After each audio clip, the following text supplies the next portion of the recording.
इसकी वजह ये है कि हमारे प्राइवेट स्कूल काफ़ी सफ़र कर रहे थे, क्योंकि सरकार की 3 प्रकार की व्यवस्था है, गवर्नमेंट स्कूल और प्राइवेट स्कूल और उसमें बजट स्कूल भी आते हैं। बजट स्कूलों को बहुत बड़ी प्रॉब्लम ये हो रही थी कि छोटे स्कूल हैं और पेरेंट्स ज़्यादातर छोटी फैमिली के हैं, मीडियम फैमिली के हैं, जो कि OTP देना पसंद नहीं करते हैं क्योंकि उनके पास OTP जाती नहीं है। और दूसरी समस्या ये थी कि जो पहचान परिवार पत्र जो लागू किया गया, ये बिल्कुल गलत तरीके से लागू किया, क्योंकि शिक्षा के अधिकार का ये हनन बनता है। क्योंकि बहुत से हमारे फरीदाबाद में औद्योगिक नगरी होने के कारण बाहर से पेरेंट्स या कुछ लोग आते हैं अपनी जीविका के लिए, और वो अपने बच्चों को एडमिशन कराने के लिए फाइट करते हैं। वो उनका एडमिशन होता नहीं, क्योंकि PP अनिवार्य कर दिया गया है हरियाणा में। ये गलत है, जिसका हमने केस डाला गया और केस में हमने फाइट किया है। और इसका पूरी जानकारी हमारे एसोसिएशन के वरिष्ठ लीगल डॉक्टर एडवाइज़र डॉक्टर तरुण अरोड़ा जी, जो आपको पूरा मार्गदर्शन देंगे, बताएंगे। अभी आपने बताया कि जो माइग्रेंट्स हैं, जितने भी व्यापारी लोग इधर उधर आते हैं, हरियाणा में अभी PPP कंपलसरी कर दिया है। तो ऐसे में उनके लिए जो है ऑप्शन दिया हुआ है सरकार ने कि व्यापारी वर्ग में जाकर रजिस्टर करा के अपनी फैमिली ID क्रिएट करके एडमिशन ले सकते हैं। उसमें क्या तो जल्दी से समझिए, प्रॉब्लम सॉल्व नहीं हो रही है। हाँ जी, हाँ, समस्या ये है, सॉल्व नहीं हो रही। दूसरी बात, फैमिली नहीं आई है और केवल सिंगल। मैं आपको इसमें थोड़ा सा ब्रीफ कर देता हूँ। समस्या है कि हमारी जो हरियाणा सरकार है, हरियाणा सरकार समय समय पर कुछ ऐसी नीतियां लागू कर रही है जो कि हमारे भारत के संविधान के भी खिलाफ है। अगर हम बात करें एजुकेशन डिपार्टमेंट की, एजुकेशन भारत ने जब संविधान भारत का बना था तो भारत के संविधान में अनुच्छेद 21A दिया गया था, जिसके हिसाब से 6 वर्ष से लेकर के 14 वर्ष तक के प्रत्येक व्यक्ति को जन्मसिद्ध शिक्षा का अधिकार है। और चाहे वो फाइनेंशियली स्ट्रांग है या बिल्कुल ये गरीब परिवार से हो, लेकिन उसको शिक्षा का अधिकार प्रदान दिया गया है। और साथ ही में संविधान ने क्लियर किया है कि कोई भी गवर्नमेंट, चाहे वो स्टेट गवर्नमेंट हो या सेंट्रल गवर्नमेंट हो, ऐसा कोई लॉ नहीं बना सकती जिससे उसके अधिकार का हनन हो। कुछ समय पहले हमारी सेंट्रल गवर्नमेंट ने आधार लागू किया था और एक एक्ट बनाया था, आधार एक्ट। उसमें सेक्शन 57 अलाउ कर दिया, यानी आप कोई नई सिम परचेज करना चाहते हैं तो आधार मैंडेटरी है, बैंक अकाउंट ओपन करना चाहते हैं तो आधार मैंडेटरी है, किसी बच्चे का एडमिशन करवाना चाहते हैं तो आधार मैंडेटरी है, जिसको लेकर के एक PIL पहले भी ऑनरेबल सुप्रीम कोर्ट में दायर की गई थी। सुप्रीम कोर्ट ने अपने इस मामले में स्पष्ट किया था कि भारत के संविधान का उल्लंघन किसी भी गवर्नमेंट के लिए ठीक नहीं है, और आधार एक्ट का अनुच्छेद 57 जो था, सेक्शन 57, उसको खत्म करके एक रूलिंग पास की थी, Aadhaar is not mandatory to admission the students of schools.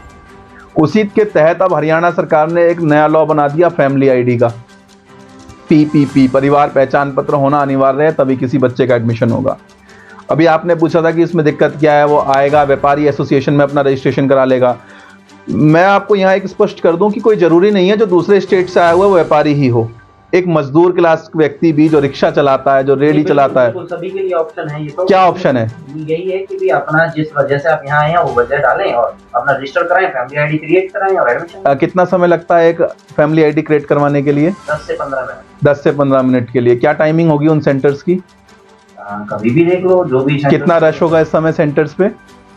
अगर हम फरीदाबाद में बात करें तो पर सेंटर पे पर डे का जो रश है वो 1000 से 2000 लोगों का है। एक व्यक्ति जो रिक्शा चलाता है, जो सब्जी बेचता है, वो वहां पर उस सारे काम को छोड़ करके वहां फैमिली ID बनाने के लिए जाता है।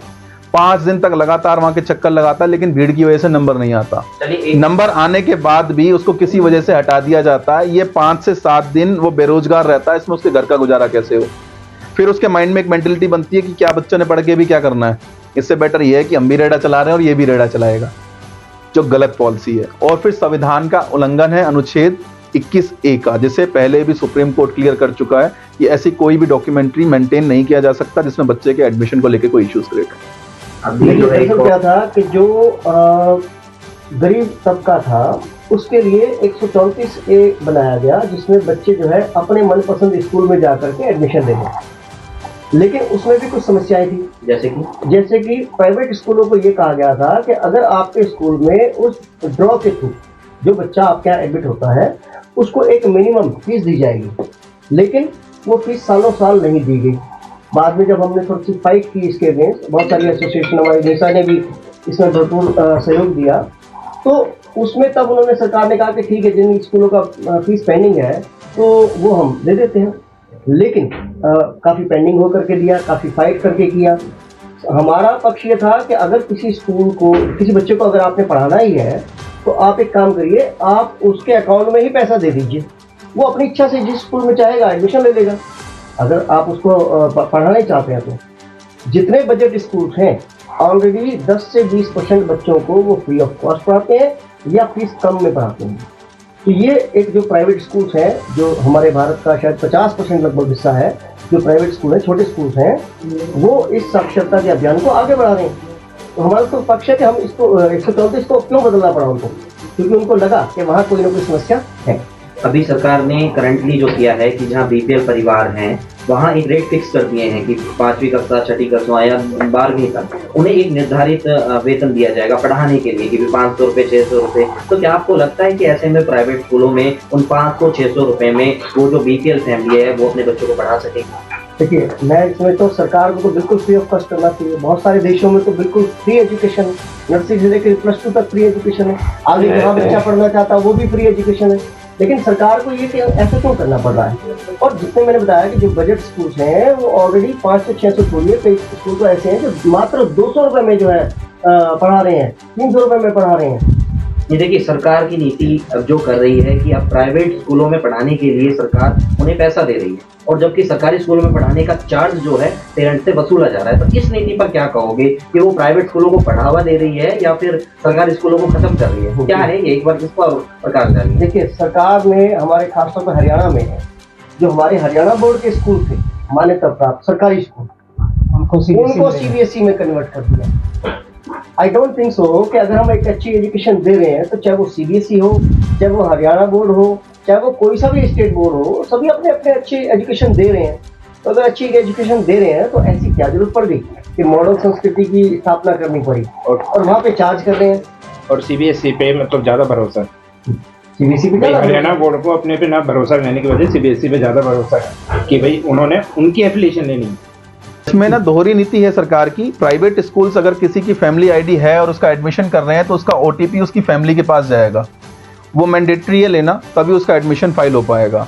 जिसमें कई बार जो मिडिल क्लास की फैमिली पर्सन्स हैं या जो लोअर क्लास के फैमिली पर्सन्स हैं वो ओटीपी नहीं शेयर करते, बिकॉज उनको डाउट रहता है कि उनके अकाउंट से कोई फ्रॉड ना हो जाए स्कूल के नाम पर, जिस वजह से वो अपना ओटीपी शेयर नहीं करते। वही अगर हम बात करें सरकारी स्कूलों की, तो वहाँ पे जो फैमिली आईडी का जो ऑप्शन है उसमें ओटीपी के लिए मोबाइल नंबर खुद टीचर डाल सकते हैं, उसी नंबर पे वो ओटीपी आता है।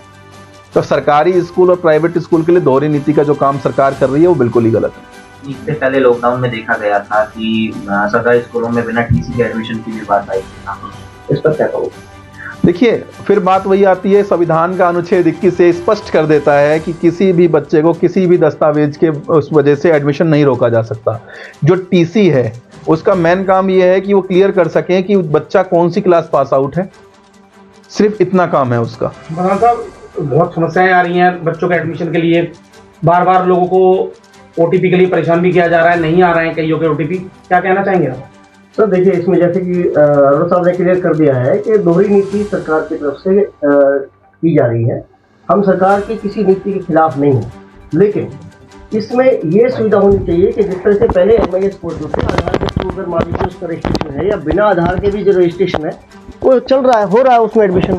तो अब क्या चल रहा है, गवर्नमेंट स्कूल के जो स्टाफ मेंबर्स हैं वो कांटेक्ट कर रहे हैं या तो स्टूडेंट्स को या फिर जो स्कूल में कांटेक्ट कर रहे हैं कि आप लोग इनका SRN दीजिए, आप लोग इनका आधार कार्ड दीजिए, आप लोग इनका जो है पहचान पत्र का जो नंबर है वो दीजिए।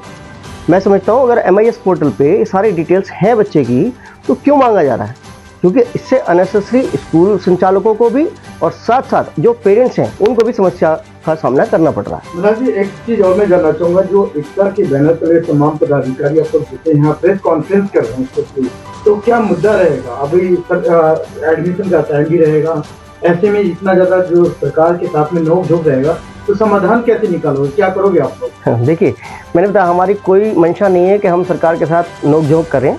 हमारा मेन जो उद्देश्य है, इप्सा की जो हमारी एसोसिएशन है, इंडियन प्राइवेट स्कूल एसोसिएशन, उसका हमारा ध्येय ये है कि किसी भी स्कूल संचालक को, प्राइवेट स्कूल संचालक को खासतौर पे इस प्रकार की कोई समस्या ना आए। सरकारी अध्यापकों द्वारा जो ये बार बार स्कूलों में आकर के विजिट कर रहे हैं और साथ साथ वो मांग रहे हैं, ओटीपी मांग रहे हैं, और इस प्रकार का जो है कार्यक्रम बंद होना चाहिए। जिस प्रकार से व्यवस्था चल रही थी, मैं इस पोर्टल पर सब कुछ है, मैंने बताया आप लोगों को। तो आप लोगों ने लीगल एड के माध्यम से जो अब सरकार के पास जा रहे हैं या फिर आप कोर्ट तक जा रहे हैं इस मामले के लिए, तो क्या लगता है आपके इस फेवर में कितना आपके हक में आएगा फैसला? जी, लीगल के लिए तो वकील साहब बताएंगे। जी बताएं। Public interest litigation already court में फाइल की जा चुकी है, जिसको लेकर के कोर्ट ने कल की डेट फाइल करी हुई है और कल की तारीख में सभी डिफेंडेंट्स को, जिसमें हमने 4 लोगों को डिफेंडेंट बनाया है। सबसे पहले हमने हरियाणा सरकार को, उसके बाद हमने जिला उपायुक्त साहब को, सेकेंडरी एजुकेशन के डायरेक्टर साहब पंचकुला और जिला शिक्षा अधिकारी, जो समय समय पर ऐसे पत्र जारी करते रहते हैं कि जिस प्रकार से न केवल छात्रों के अधिकारों का हनन हो बल्कि स्कूलों को भी परेशानी हो। इसको लेकर के मामला माननीय न्यायालय में पेंडिंग है। कल की डेट को लेकर के कोर्ट ने सभी के लिए नोटिस इशू करा हुआ है। कल सभी पेश होंगे और ये जवाब देंगे कि किस प्रकार भारत के संविधान का उल्लंघन करते हुए इस प्रकार के पत्रों को जारी किया जा रहा है। अरुण जी, मेरा सवाल ये है कि आप कानून के जानकार हैं, आपको क्या लगता है जब सरकार कोई भी फैसला लेती है, फैमिली ले लेती है, वो उनके पास भी तो कानून का हिसाब किताब होगा। वो भी कोई भी अगर बच्चों के हित के या अनित के जब भी कोई फैसले लेगा तो वो भी ये देखेंगे कि ये कानून के या संविधान के दायरे में आता है या नहीं आता। आपको कैसे लगा कि ये कानून के दायरे में नहीं आता है? कैसे लगा का जवाब सीधा सा है। मैंने पहले भी स्पष्ट किया था कि आधार कार्ड को लेकर के ही पहले सरकार ने नियम बना दिए थे, जिसको सुप्रीम कोर्ट ने फिर से ठीक किया और अपनी फिर से रिपीट साइटेशन दी कि संविधान का पालन नहीं किया गया। मैं फिर से मेंशन कर रहा हूं, अपना हमने कल भी एक लेटर जारी किया है जिसके अंदर हमने सारे सेक्शंस लिखे हैं। मैं फिर एक बार आपको बता देता हूं, जो भारत का संविधान सेक्शन 21A है उसकी पालना कहीं भी नहीं की गई, ये स्पष्ट है, क्योंकि आप उस एक्ट को रीड अप कर सकते हैं। उस एक्ट में साफ साफ तौर पर मेंशन है कि 21A के अंतर्गत 6 से 14 साल तक के जो छात्र हैं उनकी शिक्षा अनिवार्य है और सरकार इस नियम को बनाए। इसके खिलाफ ऐसा कोई कानून नहीं बनाया जा सकता, क्योंकि हर व्यक्ति का जन्मसिद्ध कुछ अधिकार हमारे संविधान ने प्रदान किए हैं और ये उनका उल्लंघन है। और अगर बात करें कि सरकार के जो लीगल एडवाइज़र हैं या सरकार के जो एडवाइज़र्स हैं, देखिए सभी गवर्नमेंट्स के एडवाइज़र होते हैं, लेकिन कई बार अगर हम कहें कि बहुत सारे नियमों को ताक पे रख करके फैसले लिए जाते हैं तो वो गलत नहीं है। अगर आप लोगों को लगता है कि ये सरकार का फैसला गलत है या इस तरीके की दोहरी नीति अपनाई जा रही है, तो इसमें आप लोग किस तरीके से इस समस्या का समाधान पाएंगे? क्या देखिए, जनहित याचिका ऑलरेडी फाइल की जा चुकी है। अगर इस याचिका के अंदर 1% भी कोर्ट को ऐसा लगता कि ऐसा नहीं है तो हमारी याचिका तुरंत ही डिसमिस की जा चुकी होती, ना कि नोटिस टू डिफेंडेंट इशू होते। कोर्ट को भी क्लियर हो चुका है। दूसरी बात, कोर्ट ने हमेशा ही स्टूडेंट और स्कूल्स के फेवर में साइटेशंस दी हैं। कोई भी ऐसी दोहरी नीति, जब हमारा संविधान बनाया गया था, जो संविधान निर्माता हैं, जो उनकी कमेटी थी, उन्हें भी स्पष्ट था कि आगे सरकार ऐसी कोई ना कोई नीति जरूर बना सकती है। तभी उन्होंने एक स्पेशली मेंटेन कर दिया उसके अंदर कि 6 से 14 साल तक के बच्चों की शिक्षा को किसी भी प्रकार नहीं रोका जा सकता। तो जो हमारे संविधान निर्माता पहले ही लिख चुके हैं, उन्हें कहीं ना कहीं पहले ही आशंका थी कि आने वाली सरकारें अपने फायदे के लिए कुछ काम करेंगी।